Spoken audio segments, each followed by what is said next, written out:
Pada awal Juli 1947, sebuah badai petir mengguncang padang pasir Roswell, New Mexico. Kilatan petir menyambar dataran tandus, memecah keheningan malam. Di tengah badai itulah, sebuah peristiwa terjadi. Peristiwa yang akan mengubah sejarah konspirasi selamanya. Keesokan paginya, seorang peternak lokal bernama William McBrazel tengah menggiring domba-dombanya di wilayah Foster Ranch, sekitar 75 mil di utara kota Roswell. Ia menemukan serpihan logam berserakan di semak belukar. Potongan kecil, sangat ringan, namun tak bisa dibakar ataupun dipotong, seolah bukan dari dunia ini. Serpihan itu aneh. Beberapa potongan bisa kembali ke bentuk semula setelah diremukan. Ada yang berbentuk lembaran tipis, berkilau seperti logam, namun lebih ringan dari aluminium. Ada juga batang-batang kecil berukir simbol aneh yang tidak bisa dikenali. Benda-benda itu bukan puing pesawat biasa. Brazel tahu. Ia pernah melihat balon cuaca jatuh. Ini berbeda. Ia melaporkan temuannya ke pihak Angkatan Udara di Roswell Army Airfield. Tak lama kemudian, seorang perwira intelijen, Mayor Jesse Marcel, ditugaskan untuk menyelidiki. Marcel pergi ke lokasi dan mengumpulkan puing-puing itu. Ia juga membawa sebagian ke rumahnya dan menunjukkan pada anak serta istrinya sebelum membawanya ke pangkalan. Dan kemudian, pada tanggal 8 Juli 1947, Angkatan Udara mengumumkan bahwa mereka telah menemukan sebuah piring terbang yang jatuh. Pernyataan itu diterbitkan oleh kantor pers Roswell Army Airfield dan langsung menyebar ke seluruh negeri. Harapan dan ketakutan bercampur di benak publik Amerika. Apakah kita benar-benar tidak sendirian? Namun, tak butuh waktu lama bagi militer untuk menarik kembali pernyataan itu. Dalam waktu kurang dari 24 jam, mereka menggantinya dengan klaim bahwa puing-puing tersebut hanyalah sebuah balon cuaca yang jatuh. Foto-foto resmi pun dirilis, menunjukkan Marcel berdiri di samping potongan balon dan foil yang terlihat biasa. Tapi ada yang tidak beres. Marcel sendiri bertahun-tahun kemudian mengaku bahwa benda yang ia ambil bukan balon cuaca. Ia mengatakan telah diperintahkan untuk diam dan mengganti puing-puing asli dengan potongan dari balon untuk kepentingan foto resmi. Apa sebenarnya yang jatuh di Roswell malam itu? Beberapa warga sekitar melaporkan melihat kilatan aneh di langit. Ada yang bersumpah melihat makhluk-makhluk kecil berkepala besar dibawa pergi oleh tentara.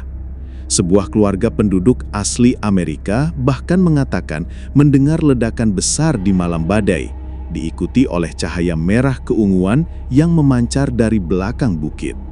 Pada bulan-bulan berikutnya, pihak militer mengamankan lokasi dengan penjagaan ketat. Area yang sebelumnya bebas dilalui para peternak kini menjadi zona tertutup. Semua yang mengetahui atau melihat sesuatu diperingatkan untuk tutup mulut.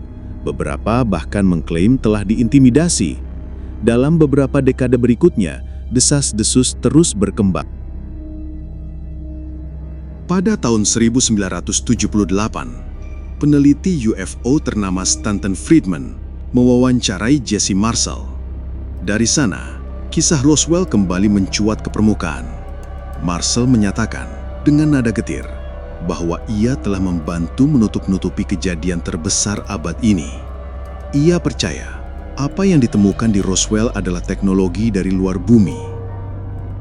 Laporan demi laporan bermunculan. Kesaksian dari mantan tentara, perawat rumah sakit, bahkan warga sipil menggambarkan adanya tubuh-tubuh aneh yang ditemukan di lokasi jatuhnya benda itu. Mereka menyebut makhluk-makhluk tersebut berkulit abu-abu, bertubuh kecil, dengan mata besar dan tak berkedip. Sebagian mengatakan makhluk itu telah mati saat ditemukan.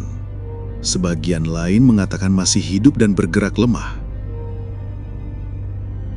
Pada awal 1990-an, pemerintah AS akhirnya merilis laporan resmi tentang insiden Roswell.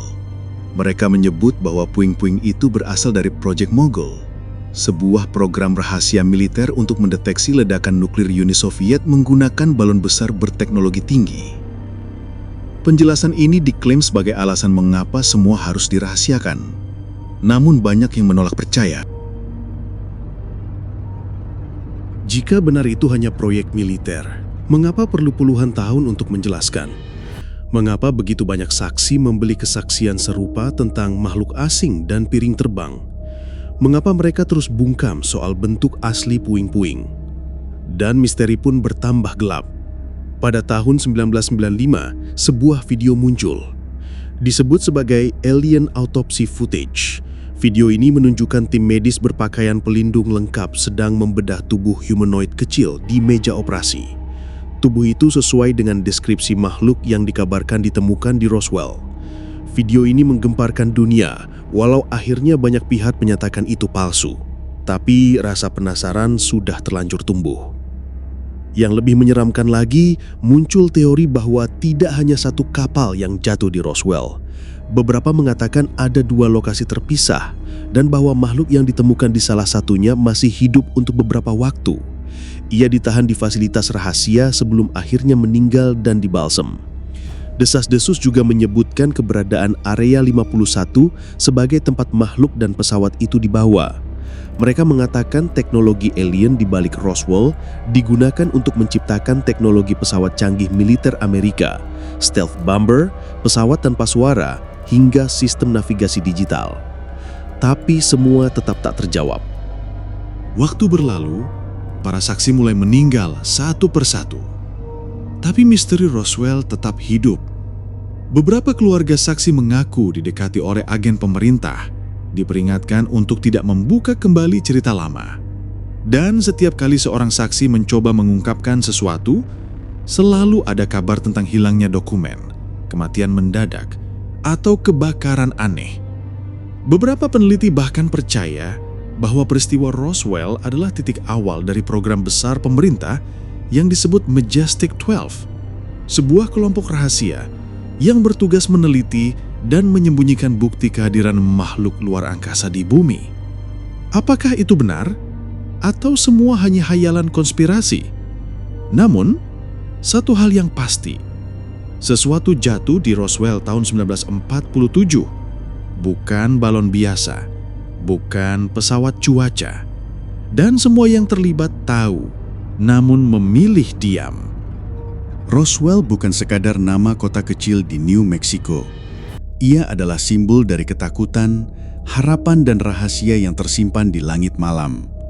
Di antara pasir dan batu, di bawah langit gelap tanpa bintang, ada kisah yang tidak pernah selesai diceritakan.